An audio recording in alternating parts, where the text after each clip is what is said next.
akthir min dzikrillah daiman, dan juga banyak berzikir kepada Allah Subhanahu wa taala. Apa energi yang datang dari berzikir? Ya, saya kira mungkin saya sudah sering menguraikan berulang-ulang, tapi minimal orang berzikir ini adalah satu. Kalau kita lagi pusing, lagi sedih, lagi marah, segala macam, Pak, jangan segan-segan lah. Ambil tasbih, baca apa yang suka kita baca. Mau subhanallah, mau astagfirullah, mau alhamdulillah, cek tasbih subhanallah, subhanallah, subhanallah, subhanallah. Ini minimal. Kita akan mengalihkan perhatian kita dari hal-hal yang menjengkelkan tadi, ya kan gitu. Dengan kita berkonsentrasi menyebut nama Allah, itu minimal kejengkelan kita, kekecewaan kita bisa berkurang. Ya, mengalihkan perhatian. Ya, mengurangi kejengkelan, mengalihkan perhatian, dan juga namanya mengejam gelombang. Gelombang itu dijam supaya energi-energi negatif itu tidak masuk ke dalam diri kita. Gimana sih jam itu? Artinya ditembakkan di udara supaya gelombang itu jangan masuk. Mungkin bapak-bapak yang sudah seusia dengan saya mungkin masih ingat dulu waktu Indonesia berkonfrontasi dengan Malaysia, ingat kan? Di situ ada larangan tidak boleh nyetel radio Malaysia. Waktu itu masih menggunakan gelombang shortwave, ya, SW, ya, cukup pakai anten. Nah, ini oleh pemerintah udaranya ini ditembak, jus gitu, sehingga siapapun nyetel radio Malaysia maka akan terganggu oleh suara, oleh gelombang yang menyebabkan suaranya tidak jelas, kerasak-kerosok gitu. Jadi berzikir ini sendiri pun bisa mempunyai fungsi seperti itu. Jadi rasa kejengkelan kita, kemarahan kita, energi yang masuk dari gelombang ini bisa dijam sehingga tidak masuk. Itu mesti kita jelaskan. Sehingga sekalipun ada orang mengatakan ya percuma dikir-dikir juga, hanya mulutnya saja murumutuk dekaruan kedergah umpamanya gitu, hatinya mengembara kemana-mana. Di sini saya ingin mengatakan lumayan berzikir dengan mulutnya juga, syukur-syukur dengan hatinya. Kalau dengan mulutnya saja lumayan, mudah-mudahan saja dari mulut lama-lama turun ke hati. Setuju gitu? Gitu aja kok. Jangan menganggap ringan, mesti ada manfaatnya. Jadi kita ini jangan begini. Ketika kita kesal, ketika kita marah, karena orang yang hutang itu selalu tidak menepati janji. Bilang mau utang besok, datang lagi besok lagi, datang lagi. Kesel nggak? Mengganggu nggak jiwa kita? Terganggu, kita kesel. Kadang-kadang kita menuruti, ya, kita kadang-kadang mengikuti emosi kita ini. Akhirnya pulang ke rumah, pintu tidak diketuk, tapi dijejak dengan kakinya. Terjadi nggak begitu? Istri yang tidak bersalah tampar juga. Ngapain begitu? Jadi harus ada keinginan dalam diri kita sendiri untuk mengawal jiwa kita ini. Harus ada keinginan. Aku ingin bahagia, aku ingin bahagia, aku ingin damai. Paham nggak Pak? Nah itulah salah satunya, ambil Al-Quran, baca dong. Gitu. Jadi kalau kita sedang marah, pernah saya katakan bahwa kalau lagi marah itu coba ambil posisi yang berbeda. Kalau tadinya kita berdiri, cobalah kita duduk. Kalau orang marah itu lututnya bergetar. jantungnya berdebar-debar. Untuk mengurangi getaran-getaran itu, cobalah duduk. Setelah duduk, kalau seandainya masih marah juga, cobalah ambil air wudhu. Setelah ambil air wudhu masih marah juga, ya sholatlah 2 rakaat, sholat sunnah. Kita berusaha untuk mengatasi emosi marah kita ini. Kalau sudah sholat masih marah juga, ya cobalah mandi sekalian supaya semuanya. Kalau sudah mandi masih marah juga, sekalian saja ngentir ningkali manuk. Guyon ya gitu. Nah kalau itu masih marah, ini ambil Al-Quran, baca ya. Alaika biqiraatil Quran mutadabbiran ya. Wa aksir min dzikrillah. Perbanyak terus, biar sampai maghrib masih marah, terus berzikir. Insya Allah Allah menolong kita. Kalau sampai larut malam kita nggak bisa tidur, masih marah juga, sembahyang sudah, wudhu sudah, mandi sudah, baca Quran sudah, berzikir sudah, masih marah juga, menjeritlah, panggillah Tuhanmu. Ya Allah, tolonglah aku ingin bahagia, gitu dong. Iya kan? Iya dong, jangan berasa. Jadi kita harus jangan dibiarkan kita tenggelam dalam emosi yang merusak diri kita itu. Karena kemarahan yang berlebih-lebihan juga merusak jiwa kita ini. Iya. Orang yang banyak marah cepat tua, Pak. Karena terjadi sel-sel yang rusak itu tidak terganti secara utuh. Setiap hari sel rusak itu sekitar 18 miliar sel yang rusak. Kalau kita dalam keadaan tidur dalam keadaan marah, itu yang terganti bukan 18 miliar lagi, bisanya 17 miliar setengah. Nah, kalau sering marah, maka nanti kita lebih cepat tua. Maka silakan lihat di cermin wajahmu gimana, apa wajah seperti itu sesuai dengan umurnya atau lebih tua dari umurnya. Kalau lebih tua berarti Anda mengidap penyakit marah ironis. Segera belajar untuk mendamaikan hati kita itu. Itulah. Kemudian untuk menggapai bahagia, kiat yang lain yaitu ahsin ilan nas bi anwa'il ihsan yang sareh sadruka. Cobalah kita berbuat baik kepada manusia, apapun silakan ya. Nanti kita akan merasakan dada kita menjadi lapang.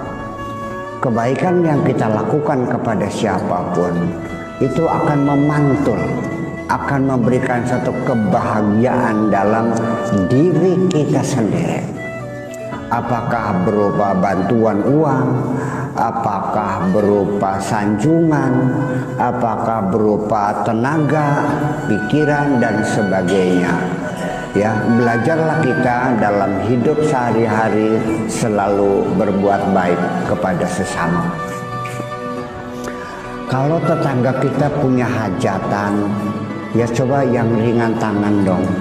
Datang kepada tetangga, Pak Haji, apa yang perlu saya bantu? Ikut ngobeng. Kata orang sini apa namanya? Kalau di Indramayu Barat namanya majengan. Ya apa saya dia? Ya majengan gitu, ikut ngobeng gitu. Ya entah nyisir bawang, entah masang lampu segala macam ya, bersama-sama. Ya jangan lewatkan. Sedekah penting karena bagaimanapun kita mesti belajar dermawan. Saya ingin ngasih kiat bahwa kita jangan pertama-tama bagaimana caranya menggempur sifat medit kita. Bukan begitu caranya. untuk menggempur sifat medit kita, kiat yang paling efektif kita membangun kedermawanan kita. Karena semakin besarnya kedermawan, maka meditnya semakin kecil. Awas. Karena sifat itu sepasang-sepasang. Allah bikin sifat medit ditaruh di dalam diri kita. Tapi Allah juga bikin sifat dermawan ditaruh di dalam diri kita. Jadi ada meditnya, ada dermawannya. Allah juga ngasih sifat rajin, tapi Allah juga bikin sifat pasangannya malas. Ya.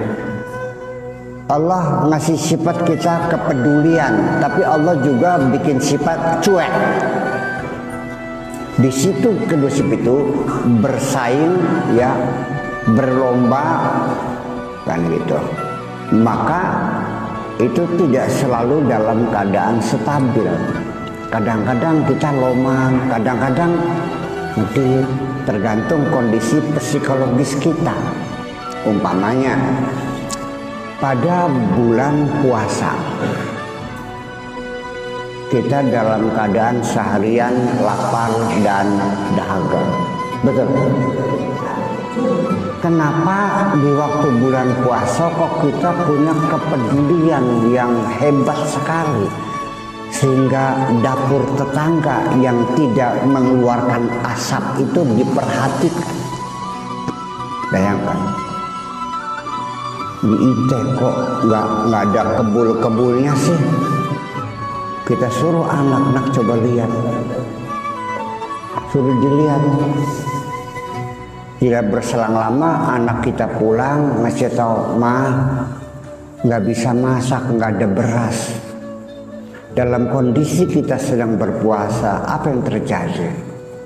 Kita bukan hanya sekedar lalu mengirimkan beras, tapi kita mengirimkan beras sambil menangis kok, betul nggak? Masya Allah, melas. Bayangkan, bisa terjadi kan? Nah, kenapa kerohanian kita muncul? Nah, karena pada bulan puasa jasad kita ditindas. Ya, ingin makan ditahan, ingin minum ditahan, ingin tidur ditahan. Ketika jasad ditindas, maka rohani kita ini bangkit. Itu salah satunya. Tetapi juga kalau kedermawanan itu juga mengandalkan ini, ya berarti kita setiap harus puasa dong. Ya kan? Nah, walau bagaimanapun kita pasti ketika akan mendermakan apapun, ada sesuatu yang berbisik di telinga kita, ada yang noel-noel kepala kita. Setuju nggak? Ada advokat yang memberikan saran-saran kepada kita yang kebanyakan lah, ya kan, yang sampai orang itu tidak layak untuk dibantulah, sampai kadang-kadang berbisik ngasihnya nanti kalau banyak orang lah. Ada yang bilang kebanyakan, ada yang nanti bilang lagi separuh juga cukup, itu kebanyakan. Terasa begitu nggak? Siap kasih mau membantu orang? Jujur nih mak, saya sama. Kenapa? Ya karena kamu tidak pernah memperhatikan, itu persoalannya. Iya. Nah itulah makanya saya kasih kiat nih. Pengen dermawan nggak? Pengen saya kasih kiat. Oke. Kalau bapak kehilangan uang 1 juta, kecewa nggak? Kecewa. Kalau 500.000, kecewa. 100.000, kesel nggak? 50.000, 10.000, hilang duit 2.000, kecewa nggak? Hilang duit 2.000, entah lupa naruhnya di mana, jatuh di mana, lah mana 2.000, kecewa nggak? Nggak. Nah, ketika 2.000 itu ketika hilang bapak tidak kecewa, coba belajarlah kedermawanan dari mulai bilangan yang tidak menimbulkan kecewa. Dah 2.000 aja dulu. Sirama kadar kelasnya kelas 2.000 kan ke.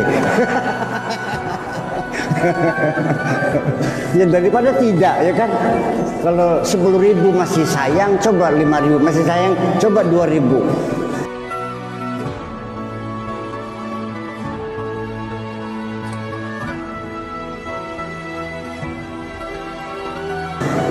Nah, nanti disitulah kita belum tentu yang ngasih 1 juta akan lebih banyak nilainya daripada yang 2.000. Ternyata yang 2.000 ini kita keluarkan dalam kondisi ikhlas yang bukan main. Karena kita sudah tidak lagi mengingat-ingat bahwa saya pernah sodakoh 2.000 kepada orang itu. Kita lupa. Semua kebaikan yang sudah kita lupakan itu pertanda sudah diterima oleh Allah Subhanahu wa Ta'ala. Tapi kebaikan yang masih kita ingat, masih segar dalam pikiran kita, itu pertanda amal kita belum diterima oleh Allah. Masih di atas meja. Bisa-bisa ada pembantu tidak ngerti, dia rawut dibakar akhirnya. Jadi amal kebaikan kita yang sudah kita lupakan itu artinya sudah disimpan oleh Allah di dalam laci dan kita sudah tidak ingat lagi. Jadi artinya bahwa kenapa kita ingin hidup bahagia kok harus banyak berbuat baik? Ya nanti duitnya berkurang. Ya, 1 juta dikurangi 1.000, 1 juta enggak? Kurang kan?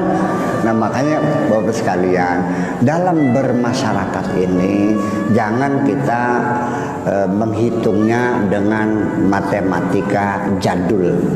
Sekarang sudah saatnya kita menggunakan matematika kuantum, bahwa 1 juta dikurangi 1 tidak selalu berkurang.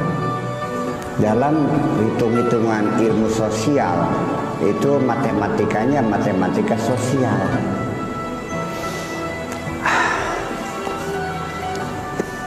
Rokok 1 ditambah korek 1, ada berapa bendanya? Apa itu? Korek 1, rokok 1. Kacamata ditambah asbak, ada berapa? Yaitu, tapi kalau ada kucing masuk dalam kamar, tikus masuk dalam kamar, ada berapa binatang dalam kamar itu? Sebabnya apa? Ada gadis remaja, ada pemuda gagah masuk kamar, ada berapa? Mau jadi 3 karena bocah wadone metu lare. Tahu metu lare? Keluar anaknya, berarti 3. Jadi jangan dikira bahwa sedekah kita itu mengurangi rezeki kita, tidak. Ya. Masih ingat pengajian pertama dulu ya, waktu di kapan pertama kali itu, bahwa ada seorang sahabat yang usahanya maju. Kata Nabi, bagaimana ente nih memanage usaha kok bisa terus berkembang maju? Apa rahasianya? Dia katakan bahwa saya ini ya Rasulullah, rezeki saya bagi 3. Keuntungan saya 90 juta umpamanya, 30 juta buat nambah modal, berarti setiap saat usaha saya tuh semakin besar. Yang 30 juta saya nikmati, saya dan anak istri, yang 30 juta buat bagi-bagi fakir miskin di sekitar kita ini. Rasulullah bilang, kalau begitu caranya, siapapun nanti umatku yang membagi rezekinya seperti ini, aku langsung yang akan mendoakannya. Tahan Pak, pengen beli gitu karena Kanjeng Nabi. Ya wis, aja bentit gitu. Ya. Nah, lalu secara interaksi psikologisnya gimana orang berbuat baik kok membawa kebahagiaan? Betul, bahwa setiap kejahatan yang kita lakukan selalu mendatangkan siksa. Bahwa neraka bukan nanti saja di akhirat. Dosa-dosa yang kita lakukan sekarang, siksanya sudah diperlihatkan. Neraka dalam bentuk replika, neraka yang dalam bentuk miniatur sudah terlihat dan sudah terasa sejak kita di dunia ini. Dosa-dosa yang kita lakukan akan akan mendatangkan the feeling of guilty, rasa berdosa, dan itu akan menyiksa kita. Tetapi kebaikan-kebaikan yang kita lakukan sebelum kita masuk surga di akhirat, kebaikan di dunia sudah dibayar oleh Allah dengan surga dunia, yaitu kebahagiaan yang dan kedamaian, ketenangan di hati kita. Silakan bapak-bapak bereksperimen. Kalau perlu malam ini boleh, besok malam boleh. Hari ini kita berbuat baik, menolong orang, sedekah orang, ngasih santunan anak yatim, ngasih makan orang jompo, membangun rumah orang jompo yang mau roboh. Lalu silakan malam harinya tidurlah. Saya tanya, nyenyak nggak tidurnya? Nah, pada apa ini? Habis.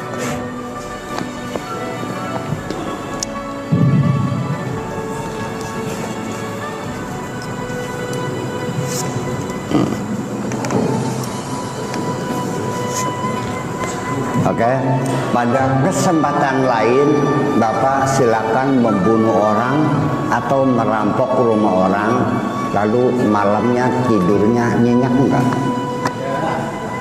Tahu bedanya? Di skala menang nyoba lah. Iya, itu artinya bahwa kebaikan yang kita lakukan, iya, fahal jazaul ihsan illal ihsan. Tidak ada bayaran balasan kebaikan kecuali dengan kebaikan. Bukan itu saja, semua kebaikan yang telah kita berikan kepada orang lain, di samping yang jelas memberikan kedamaian di hati, percayalah, orang yang kita baiki tidak akan pernah melupakan kebaikan kita, dan dia menunggu kapan saatnya saya membayar budi baiknya itu. Tapi ada juga orang yang tidak tahu bersyukur kepada Allah. Kebaikan orang itu tidak dihormati. Untuk itu mereka berjanji, enggak usah khawatir, Allah akan membalas kebaikanmu, tidak mesti melalui orang yang pernah kau baiki. Bisa jadi orang lain yang baru kenal kok. Mari kita perhatikan dalam kehidupan sehari-hari. Seringlah kita ditolong oleh orang yang tidak pernah kita kenal. Pernah enggak? Baru kenal, dia menolong kita. Si kunyuk-kunyuk yang kita bantu, nggak ada yang bantu. Pernah begitu nggak? Itulah kehidupan. Tapi percayalah bahwa kebaikanmu jangan selalu berharap dari orang yang kita baiki. Mengapa? Karena itu nanti akan menimbulkan kekecewaan yang sangat dalam di dalam hati kita. Kalau begitu, nanti malah justru kebaikan kita tidak membawa kedamaian, malah kebaikan kita seperti itu malah menimbulkan kekecewaan yang sangat dalam. Itu, jangan berharap. Makanya Kanjeng Nabi bersabda, dawuh Kanjeng Nabi, ittaqi syarra man ahsanta ilaih, waspadailah kejahatan orang yang pernah engkau baiki. Kenapa diwaspadai? Karena kejahatan orang yang pernah kau baiki akan menimbulkan rasa sakit hati yang sangat mendalam. Kalau bapak dijahati anak bapak, kecewa enggak? Anak kita sendiri dilawan, dikhianati anak sendiri yang dulu hasil nyebokin kita, nyusui kita, kita biayai semuanya, kok setelah besar jadi kurang ajar semacam itu, kecewa enggak? Sedang sangat kecewa. Nah, kalau yang lawan anaknya orang lain, kecewa enggak? Kenapa tidak kecewa? Karena kita tidak pernah berbuat baik.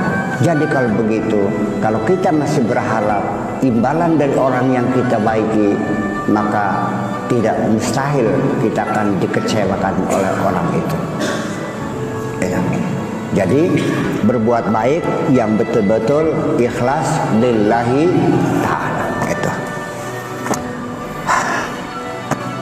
Kun syuja'an, jadilah engkau orang yang berani. La wajilan, nggak usah pemalu, nggak usah malu, jangan malu. Ya. Khaifan, jangan takut. Yang berani, jangan malu, jangan takut.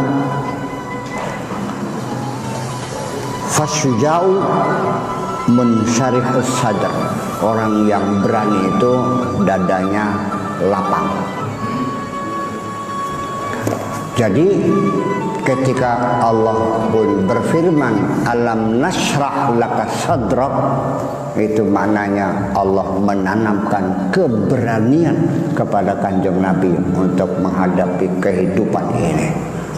Langkah jagat sangar Kanjeng Nabi mah, nggak ada yang ditakuti. Itu. Bagaimanapun juga kehidupan ini ujungnya akan dimiliki oleh orang-orang yang gagah berani.